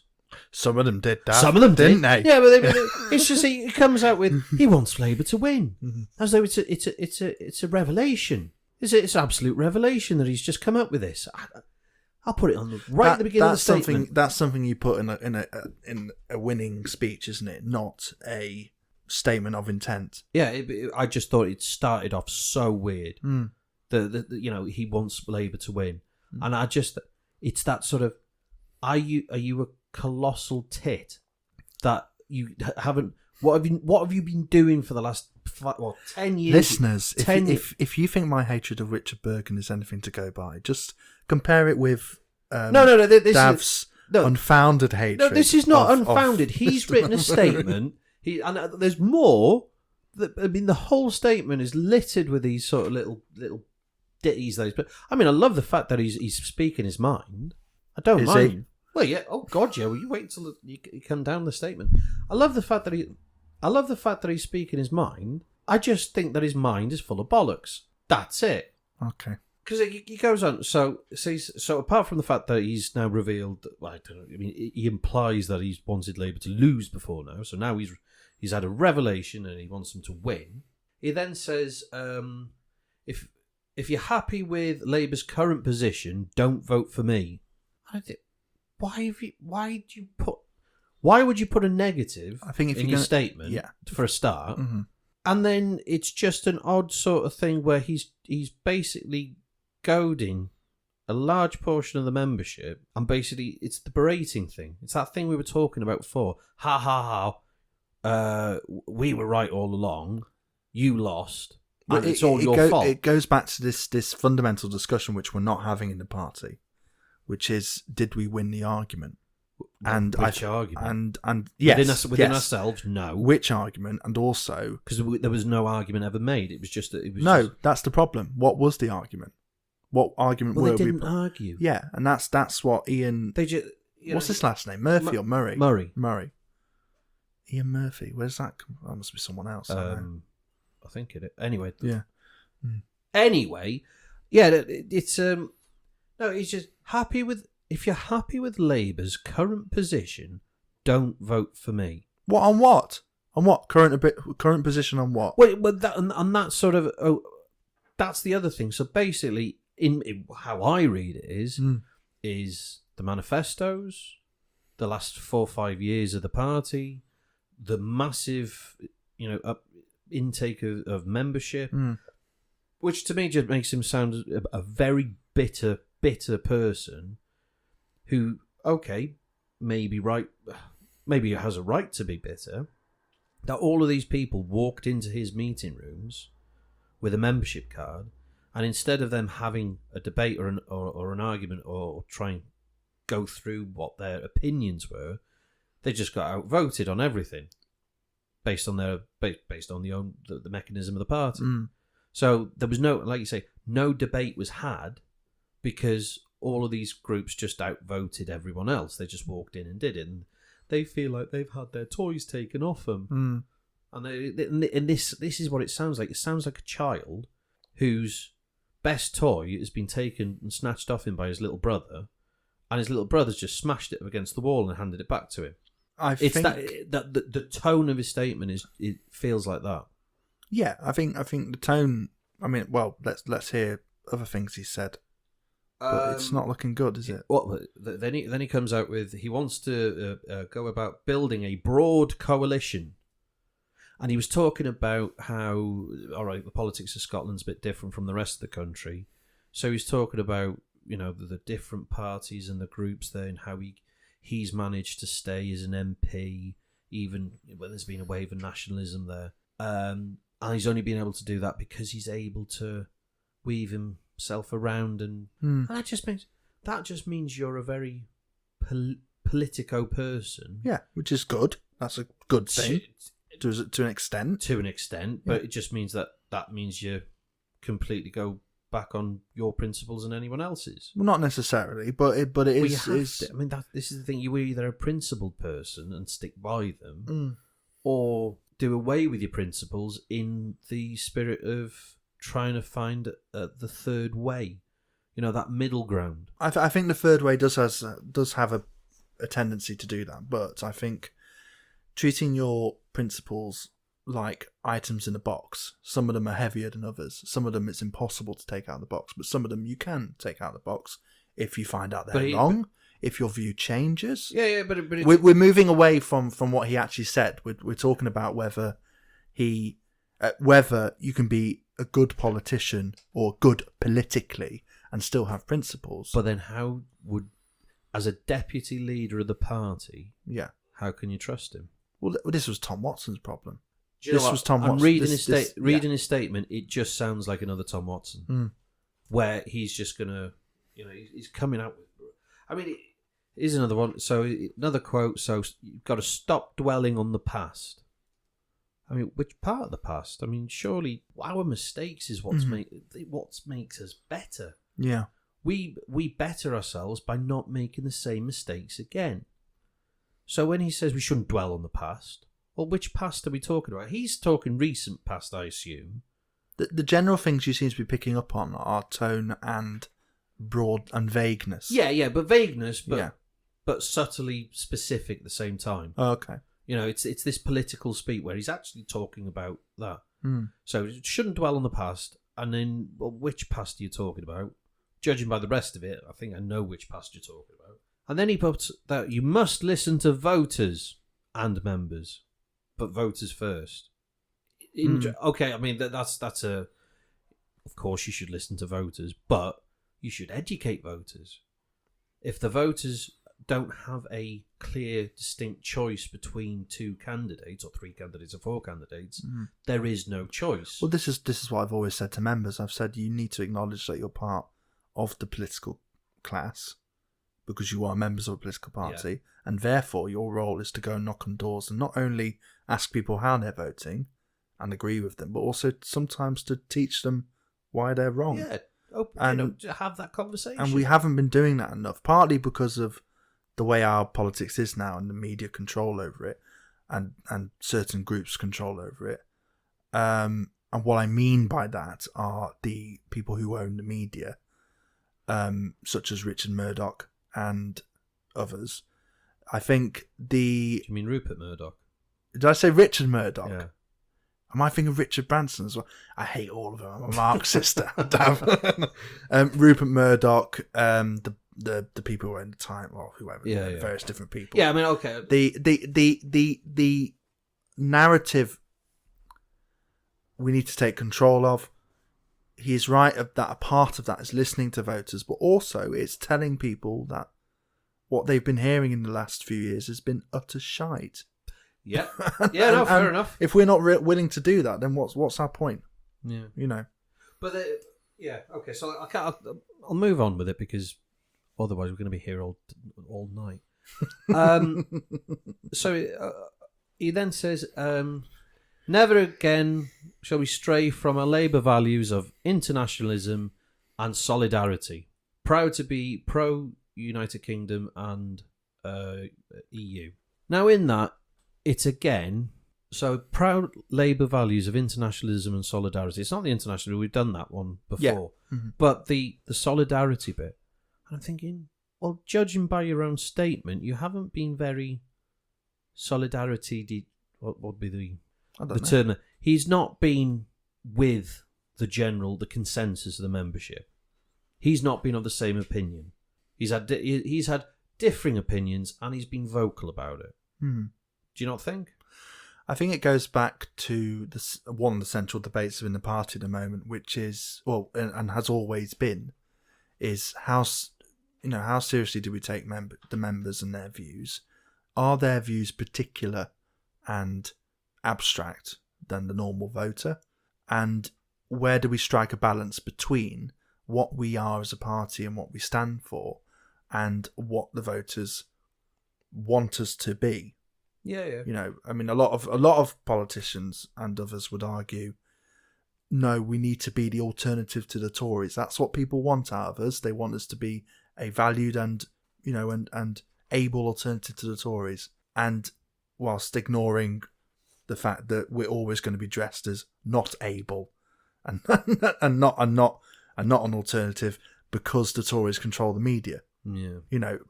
But that group. There's also another group who are vehemently, it is what the members want, and it's about not striking a balance between those two views, but acknowledging that you can have an absolutely empowered membership, which is also subject to controls and mechanisms in the party which allow us to actually govern, and it's about where you strike that line, and I think that's the big debate in our party. It does, but then the membership should know their area. Yeah. They should be the ones going out, knocking doors, listening to people, collecting their views, forming their own regional and branch level or CLP level opinion. Yeah. Fact finding. They need to go out there and listen to, and the reverse, having these sessions where they do go door knocking or talking on the phone or whatever, but then they can say, well, have you thought about this? Have you thought about looking at it this way? Which doesn't seem to be happening. It seems like this very adversarial politics, even on the doorstep. Where are you voting for us? No. And then I've heard people say, "Oh, go to hell then." Stick the fingers up and then walk away. Hang on a minute. That's not what your job is. You're meant to go there and try and speak to them and give them ideas and open their minds and equally. The same back. That's the importance of speaking to the public. Yeah. But then on the point that I don't like on this is the solidarity part. Once, and I've said this at the beginning of this podcast, once a decision is made in private in a private meeting, regardless of whether you disagree with it or not, you have had the opportunity to impart your view on that subject. To try and your view, if it falls, that's it. Yeah. The whole point of showing solidarity is once you leave that room, you are now of the opinion of the party. Yeah. And again, that view comes from the members going out and finding out what the view of the public is. Yeah. That's how the mechanism should work, but it doesn't. And this is top down stuff again. It's solidarity so long as you do as I say. Yeah, you need to listen to us because we know. Yeah. When actually it should be, we should all listen to each other because we all know a little bit. And then it adds to the story, and then you can form an opinion or form a policy. Yeah. That's how it, okay. See, I said with these podcasts, this is how things get fixed. If everyone did that, it'd be brilliant. Right. So yeah, Ian Murray. He was the one I didn't vote for. Right, and Richard Bergen was the one I didn't. Well, quite obviously, I didn't. I listed all the others in I can't remember which order, but I could not put anything to that statement. That statement irritated. It really me. put you off, yeah. It irritated me. It was a negative, snidey little statement that had a dig at quite a large portion of the membership. And then that's the whole thing at the end. And in solidarity, we'll move together. Hang on a minute, you've just slated a large portion of the membership. How the hell can you bring the party together? You know, if you think that you're a fool and an idiot, you've just told them not to vote for you. What do you expect? Yeah. If he gets, I'll eat my own shoe. Okay. Lastly, but not leastly, Angela Rayner, MP for Ashton-under-Lyne. Her statement was quite good, I thought. It was positive, gave a background. I think I put her first. Did you? I can't remember. See, I can't remember, but it started off as a background to her, where she come from, her struggles, the reason why she got into politics. It gave a good flavour of the person she is and the moral values she has, regardless of opinion about certain subjects, which I know she's been abrasive with on a couple of things, but that's the point. We talk, we discuss. Yeah. Really good opening. Found a lot more about her in a statement than I would have done otherwise. She does go on, and then she was picking out. She said she is a socialist. She has that left leaning. That's what she believes in. She was a trade union rep, so she's very strong with the trade unions. She believes in trade unionism and the strength of the collective. Good. Yeah, which is what we fundamentally all agree on anyway. Yeah. Yeah, of course we do. Yeah. And then she goes, and then the middle part of the statement it does sort of list what she cares about, and she just lists them. So she says the NHS, social care, free education for all, that's always been mine. What, up and down? What do you mean up and down? What, like university as well? Yeah. Everything. And that's always been one of my sort of things. Education should be free. Absolutely. Even courses that... Everything. Doesn't matter. Everything. Yeah. Well, who does it benefit? Well, it benefits everyone, obviously. Yeah, but it benefits the companies too. Mm-hmm. Companies pay taxes. Yeah. Companies pay taxes to a government to ensure that the government educates a workforce. What's that phrase from John Green? I pay my taxes so I don't have to live around stupid people. It's one way of putting it. Anyway, so free education, publicly owned utilities. Yeah. Which, I agree with that. I mean, to be fair, they're all publicly owned already. Well, yeah, pretty just much. by other governments. Yeah. They are. It's true. That's. I think now these days, I mean, going on, she then says green jobs. I don't think those two things are mutually exclusive. I've said for a while, you could build a utilities infrastructure based on green industry. Well, that must be what she means. Yeah, and it all ties in. It's the Green New Deal. Yeah. I mean, yes, I think one of the reasons I've liked her is that she was one of the politicians who did get behind the Green New Deal almost immediately. Yeah. And understood it for what it was. It's not just a package of environmental measures. It's a package of economic measures for the environment which we need to have. Yeah. So yeah, we can talk about that. Yeah. Oh, definitely. Yeah. I'm definitely going to do. Of course, that's a. I like that subject. And then she's at council housing. Obviously, more council housing, better facilities. Anyway, and then improvements in social services. Yeah, that's pretty much all she put. I mean, she sort of started running out. A lot of policy stuff and not a lot of internal how we're going to do as a party stuff. No, she left that alone. She in a statement. It was about her, what she believes in. This was always my logic. If I'm going to vote for Keir Starmer, I'm going to have to vote for Angela Rayner because it's kind of like she sort of not drags him down a bit, but because I worry if Keir Starmer wins, we'll become a yes party. Yes, vote for this. Yes, vote for that. Yes, let's cut taxes. Yes, let's do that. Just never saying no, we're not doing that because it's not right, even though it may seem popular. Yeah. I think Angela Rayner is probably one of the better people to rein that kind of stuff in. Yes, I like the play on words there. I didn't even mean to do that. and that statement emphasises, shows that in a way. Yeah. That actually she's quite policy focused. So just to sort of wrap it up, because I think it was a good statement. I think hers. For deputy leader, who do you reckon's going to get it? Angela Rayner. I would possibly, looking at that list, I wouldn't be disappointed if Dawn Butler got it. No. Angela Rayner, I think she's probably just about. Do you know? The preferential system means you can't be 100% sure. No, but because it seems like she might, should get it. Yeah, possibly. Don't know. Who do you think's going to be first knocked out? Ian Murray, surely. Possibly. I imagine he'll get a lot of votes in Scotland. He'll get a lot of votes in Scotland, and then he'll be knocked out, and all his votes. I think one of the lower ones, unfortunately, will be Rosina Allen Khan. Because I think she's been boxed in. Yeah, our previous discussions. Either that or shut out. Yeah. I mean, I feel like she's the you of this campaign. She's tried a lot harder than me, and some of her videos and statements have been quite interesting. Actually, she's actually one of the few candidates I've sort of explored as to who she is to see whether it's worth voting for her.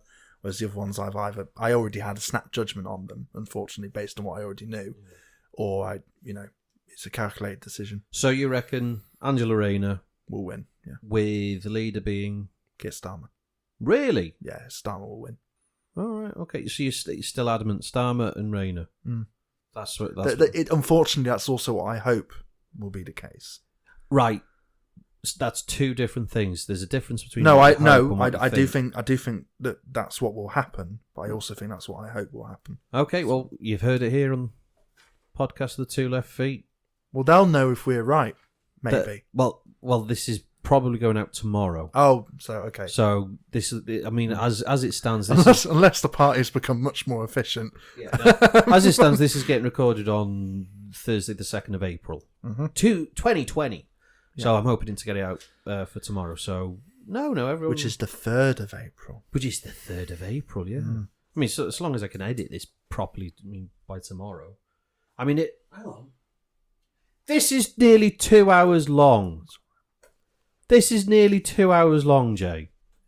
It's fine. It's the way it is. Oh, Jesus. I thought this was going to be We can cut it down. There's bits to cut. It's okay. Well, only the bits where you were going on about that woman you saw last week. Oh, right. Yeah, that's what we cut that. We cut that, didn't we? Anyway. We can fucking cut this bit as well. Anyway. Right then, humanoids. So thank you for joining us again for a very in-depth podcast, this one. Yeah.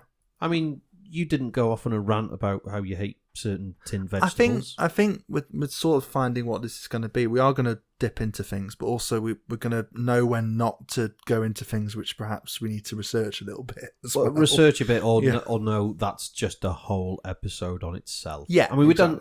I mean, this is 2 hours. I think we've entertained the masses enough for this week. Yeah. I mean, I know 2 hours in isolation feels like 5 minutes. Or 15 hours. Stephen Fry said something interesting about changing your relationship. He always says something interesting. He was on a program that called quite interesting. Yeah, changing your relationship with time, and I think a lot of us working from home perhaps need to think about that as well. So thinking of it all as a bit, you don't have to do, loads of things. You don't have to stretch yourself out. No, it's all a little bit different now. Yeah. No, and everyone who is listening to this, we really hope that you are all right. Yeah, all right. I mean, everyone's saying stay safe. Stay sane, man. Well, I don't like the term stay safe. I've seen it. You see it everywhere. Do you know what I'd say? It's like break a leg, isn't it? Yeah. I just say stay well. I just hope everyone stays well through this, whether it's avoiding it, the dreaded C one, or just for the mental health. And just keep talking. Yeah, and hopefully this really extended version of the Two Left Feet will have helped you somewhat, because you just go, oh my God, those two idiots just won't shut up. Yeah. Or something along those lines. But I mean, with future podcasts, I mean, you people do get involved by all means. So if you do have any comments, suggestions, even your own opinions to read out, it's really important that people disagree with us. Yeah. So I mean, important. this is it. We've said this in this podcast. It takes a bigger discussion to arrive at a better decision. Yeah. So us two talking here, we can. All right, we do argue with each other, and we get somewhere, but it takes everyone to come in with a different opinion. Yeah. So by all means, do get in touch with us. Do leave us a message. if you feel like we've overlooked something or haven't explored something enough or whatever.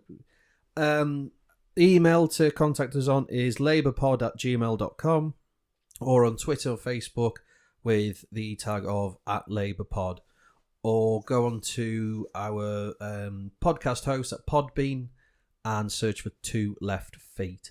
So, after all of that, I would say if you enjoy this podcast, give us a like and a share. Please, pass this on to... share it around. Yeah, but, because especially in these days, give people something to listen to and make people not so lonely in their homes. I hope that we've been able to give you... Or make some people company. go mad with rage. Yeah. What we're saying. Oh, listen, if people are getting mad with rage over this rather than other stuff that are happening right now, brilliant. Yes, frankly. Even if it's it's diverting your attention for a little bit. We do intend on getting episode 3 out soon because we know we're a little bit behind. So we'll talk off air when we're going to record episode 3. And then where we go on from that, but we will be putting content up for you to listen to and enjoy, hopefully, and for you to get involved too. So say thank you to my co-host, so Jabez, the loving litigator himself, the man who can, your friend and ours, Cllr Jabez Oakes. So say goodbye, Jay. Thanks, and thanks, Dav, for doing the thing. No, don't thank me. Don't thank me. You're the counsellor. Oh. Doesn't matter about that. It's ridiculous. And then so look out for any future episodes. Like I said, give us a like and a share. Yeah. Pass it round. And we'll see you on the next episode of the 2 Left Feet, episode 3. Oh, hang on, before we go. You named the last episode, so name this episode. You got it. You got the episode name last time quite quickly. Oh God. What do you reckon? What did we talk about? So we went through deputy leadership, obviously, then the apocalypse, universal credit, and then the Welsh Conference. Universally deputied. Peter Piper picked a police commissioner. Peter Piper picked a... What was that thing we were saying before? Pepper, and there was loads of peas in it. One of the... I can't remember that one. Oh, there was the police commissioner thing. Oh! I don't know. Universally deputised. I don't know. Yeah, we'll see. We'll see. I don't like that name. No, all right. This episode has no name. We'll think of one. I'll pull something. Anyway, so thank you again, and we'll see you on the next one. Yeah. Thanks for listening, humanoids. Cheers. Goodbye. Bye.